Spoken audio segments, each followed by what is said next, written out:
तो SVP institute में आपका स्वागत है। एंड बच्चों, क्या हालचाल है आपके? मैं विक्की सिंह और बहुत बहुत शुभकामनाएं आपको इंडिपेंडेंस डे की। आई होप बहुत अच्छा बीता होगा आपका आज का दिन। कुछ बच्चों के लिए एक खुशी का मौका है क्योंकि उनको लग रहा है कि अब हम एक प्रोसेस से निकल चुके हैं और अब हम आगे काउंसलिंग में चले जाएंगे। Then we will get a medical college and life is set. बात ख़त्म हो गई। तो ऑल द बेस्ट। लेकिन कुछ बच्चे ऐसे हैं जिनको लग रहा है कि उनकी ज़िंदगी की जो एक रफ्तार थी, उनके जो ख्वाब थे, उनके जो सपने थे, वो रुक गए। मतलब अब वो आगे नहीं बढ़ेंगे। ऐसा क्यों है? देखो, ऐसा है ना कि एक बात है बच्चे कि जो जिसके साथ होता है वही उस चीज़ को समझ सकता है, दूसरा उस चीज़ को नहीं समझ सकता। ठीक है। अब क्या हो रहा है बच्चों कि PWD वेरिफिकेशन जो हुआ, डिसेबिलिटी वाला भी आप देख रहे थे, तो इससे पहले तो आपने उसे फेस कभी किया नहीं था, सिर्फ आपने सुना था कि ये सारी चीज़ें होंगी, इस तरह से टेस्ट होता है, या आपकी डिसेबिलिटी कवर होती है या नहीं होती है। इस तरह की बातें आपने सुनी, आपने अपने आप को प्रिपेयर किया एंड आप वेरिफिकेशन में पास हुए और उसका श्रेय जो है आपने मुझे दिया, अपने एफर्ट्स को दिया, वो बात अलग है। लेकिन कुछ बच्चे मतलब मैं कहूँगा 50% का रेशियो जो है वो मेंटेन है इस बार भी।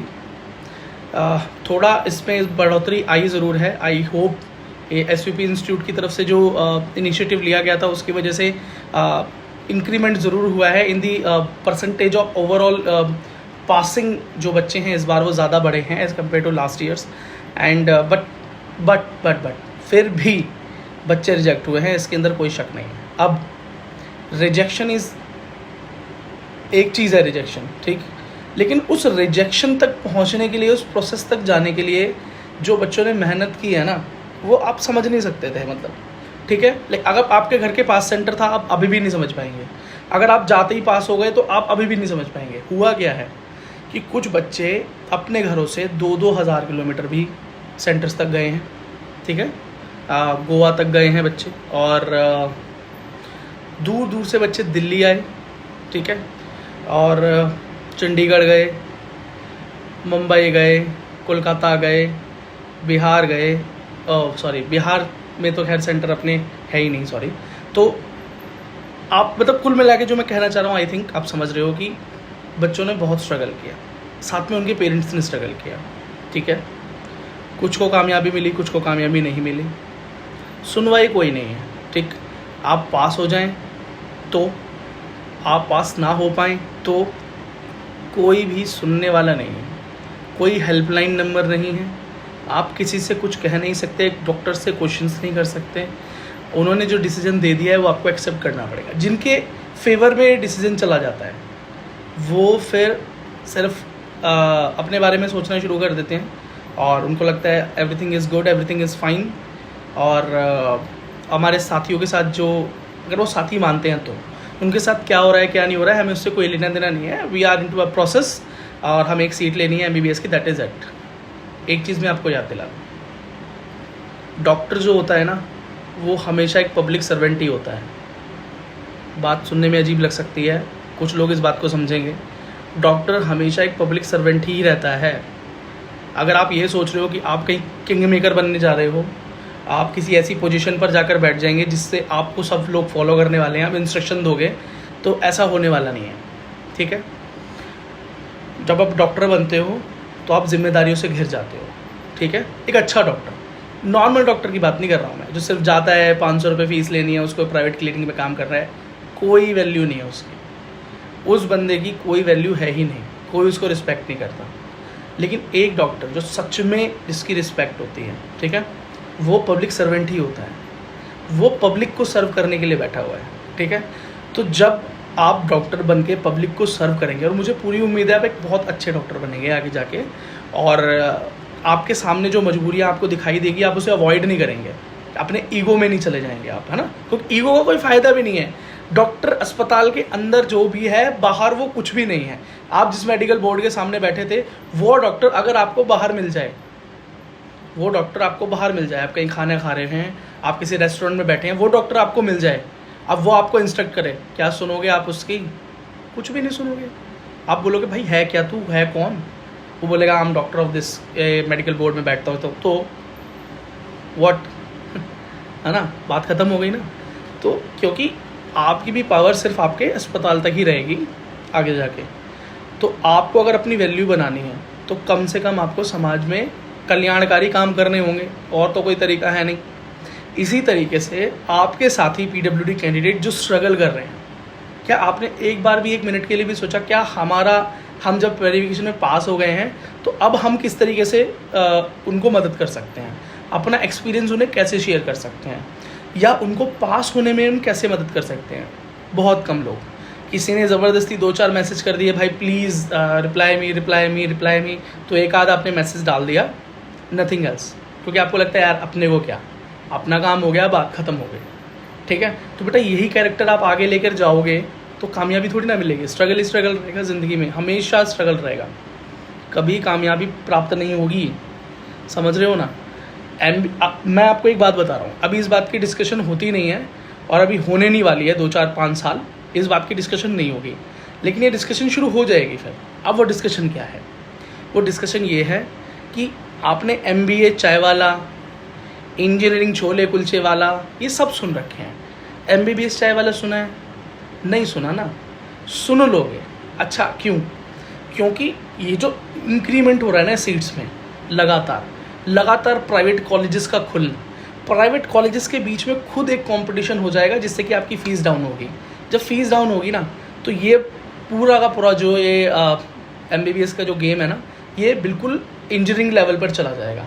किसी टाइम पर इंजीनियरिंग की वैल्यू भी इतनी ही ज़्यादा थी, ठीक है, लेकिन आज इंजीनियरिंग की वैल्यू एज MBBS आप कंपेयर करोगे तो उसको आप कहीं भी नहीं कंपेरिजन में ले सकते। बट आज से 10 साल पहले, 15 साल पहले इंजीनियरिंग और MBBS बहुत प्रेस्टीजियस चीज़ें होती थी दोनों, ठीक है, लेकिन आज इंजीनियरिंग में सिर्फ कुछ अच्छे संस्थानों में जाने वाले बच्चों की वैल्यू तो है, लेकिन नॉर्मल इंस्टीट्यूट्स में जाने वाले, प्राइवेट इंस्टीट्यूट्स में जाने वाले बच्चों की कोई वैल्यू नहीं है।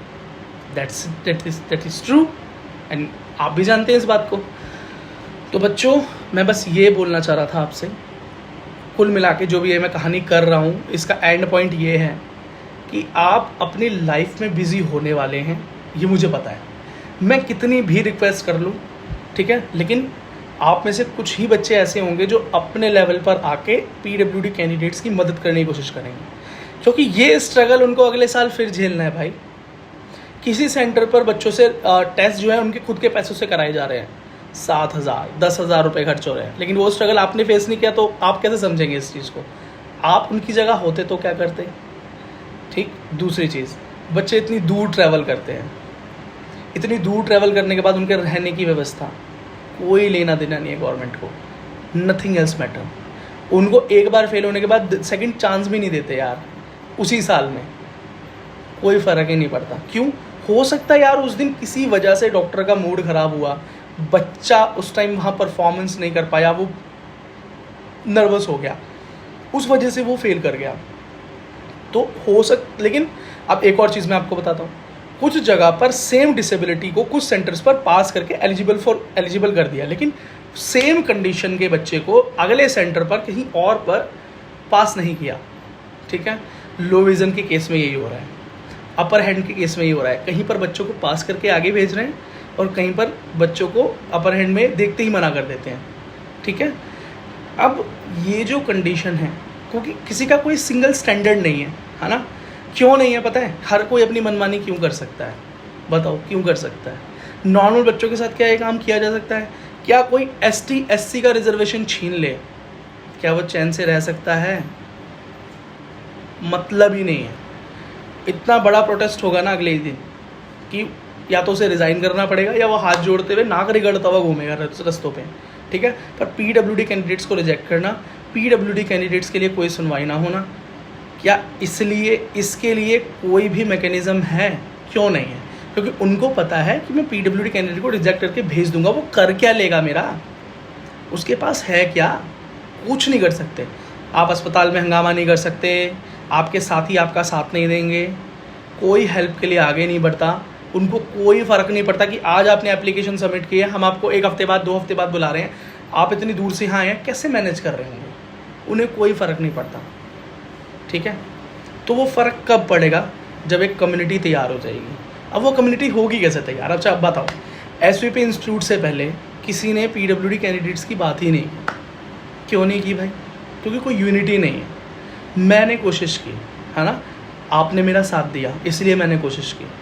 अब इस कोशिश को यहीं ख़त्म कर देना है या इसको बढ़ाना है? अब आप में से बहुत सारे बच्चे जो बिज़ी हो जाएंगे, उनको लगेगा it's my life, that is it, आपका जो हो रहा है होने दो, मेरा अच्छा हो रहा है, बात ख़त्म। बेटा ऐसा कुछ भी नहीं है। आप एक पीडब्ल्यूडी कैंडिडेट हो और हमेशा रहोगे। या आपकी एक कम्युनिटी होना बहुत ज़रूरी है, बहुत ही ज़रूरी है। क्यों? ताकि आपको कॉलेज लेवल पर होने वाले जो आपके साथ गलत चीज़ें होंगी, उसके लिए कौन साथ देगा आपका? फिर क्या कर लोगे? उतने ही मजबूर रहोगे जितने आज हो, ठीक है ना। आगे जाके अगर कोई कम्युनिटी नहीं होगी ना बैक करने के लिए, अगर ये हम सारे लोग, सारे पीडब्ल्यूडी कैंडिडेट्स जो पास हो रहे हैं, वो इस कोशिश में लग जाएं कि ज़्यादा से ज़्यादा पीडब्ल्यूडी कैंडिडेट्स को पास करवाना है ना, उनको सलाह देनी है, किसी भी तरीके से हेल्प करना है, ठीक है। चाहे वो दूर से आएँ तो हम उनको फाइनेंशियली चाहे हेल्प कर दें, ठीक है। फाइनेंशियली नहीं कर पाएँ तो उनको हम अपनी नॉलेज शेयर करें, उनको सेंटर्स पर जाकर अच्छा परफॉर्म करने के लिए मोटिवेट करें, है ना, उनके साथ खड़े हो जाएं। उनके साथ अगर वहाँ गलत हो तो उनके पेरेंट्स के साथ जाने वाले भी हम हों कम से कम। तो जब एक पेरेंट्स जाता है बात करने, उसकी जगह अगर 10 लोग साथ चलें तो एक अच्छा इम्पैक्ट पड़ता है, सामने एक दबाव पड़ता है, ठीक है। जैसे एक चीज़ और मैं बता रहा हूँ आपको पता है कि वेरिफिकेशन होने के बाद ऑनलाइन इन्फॉर्मेशन जाती है। इससे पहले तो ये आपको नहीं पता था, ऑनलाइन इन्फॉर्मेशन जाती है। अगर वो ऑनलाइन इन्फॉर्मेशन ना जाए, आप सिर्फ आपको उन्होंने रिजेक्ट किया और वो आपको बता दें कि आप रिजेक्टेड हैं, आपकी इन्फॉर्मेशन ऑनलाइन नहीं डालेंगे, आप किसी और सेंटर विजिट कर लें। कुछ जगह ऐसा हुआ भी है, पर सब जगह ऐसा नहीं होता। वो जानबूझ के आपकी इन्फॉर्मेशन को तुरंत डालते हैं और फिर आपको बाद में बताते हैं यू आर नॉट एलिजिबल, अगले साल ट्राई कर लेना, ठीक है। तो ऐसा क्यों करते हो भाई? क्यों उस बच्चे को एक दूसरा मौका नहीं देने देते? आपका क्या ही ले जाएगा यार? आपका काम था वेरिफिकेशन करना, आपने किया, आपको लगता है वो एलिजिबल नहीं है, तो उस बच्चे की इन्फॉर्मेशन वहाँ क्यों चढ़ा रहे हो यार? सिर्फ रजिस्टर भरने के लिए कितने बच्चे हमने रिजेक्ट कर दिए। तो इस चीज़ को हम एक प्रेशराइज जब भी कर सकते हैं जब हमारा खुद का एक कम्युनिटी होगा, है ना। तो प्लीज़ बच्चों, एसवीपी इंस्टीट्यूट को स्ट्रॉन्ग करो और सिर्फ अपने करियर की तरफ जाओ। देखो, अपने लिए सोचना कोई बुरा नहीं है, अपने लिए सोचना बुरा नहीं है, लेकिन बच्चों अपने समाज के लिए, अपनी कम्युनिटी के लिए, है ना, धर्म, जात, बिरादरी, इन सब से ऊपर उठ के बेटा आप ये समझ लो कि आपकी खुद की एक कम्युनिटी डिसेबिलिटी है, ठीक है। तो इस डिसेबिलिटी कम्युनिटी के अंदर जो भी बच्चा आपसे कुछ पूछ रहा है ना, कुछ उम्मीद से पूछ रहा है यार, तो उसकी उम्मीद मत तोड़ो, ठीक है। डॉक्टर बनने से पहले वो एथिक्स अपने अंदर डेवलप तो कर लो यार, एक्चुअल डॉक्टर बनने के लिए ना। वैसा डॉक्टर तो बन ही जाओगे। अच्छा, मैं एक बीच में एक स्टोरी बताते बताते भूल गया कि आगे आने वाले टाइम पे जो ईगो है ना डॉक्टर्स का, वो डाउन हो जाएगा। वो डाउन इसलिए हो जाएगा क्योंकि ये स्ट्रीम इतनी प्रेस्टीजियस नहीं रहेगी आने वाले टाइम पे। आज हो सकता है कि सुनने में अजीब लग रही हो ये बात, आज से 20 साल 25 साल पहले इंजीनियर्स को बहुत बुरी लगती, अरे ऐसे कैसे कोई इंजीनियर बन जाएगा, गली गली कैसे इंजीनियर घूम सकते हैं। बेटा चिंता मत करो, गली गली डॉक्टर्स भी घूमेंगे इंडिया में। भारत डेवलप हो रहा है, इसी वजह से इंस्टीट्यूट्स की संख्या बढ़ रही है, इंस्टीट्यूट्स की संख्या बढ़ रही है, बच्चों की गति बढ़ रही है, और गति बढ़ने के साथ साथ नंबर ऑफ़ डॉक्टर्स भी बढ़ेंगे। लेकिन मैं चाहता हूँ बेटा जो पार्टिसिपेशन ऑफ पीडब्ल्यूडी कैंडिडेट्स हो ना, जो लोगों को लगता है यार विकलांग आदमी कैसे डॉक्टर बन सकता है, बनना है, और साथ साथ दूसरों को भी बनाना है, ठीक है।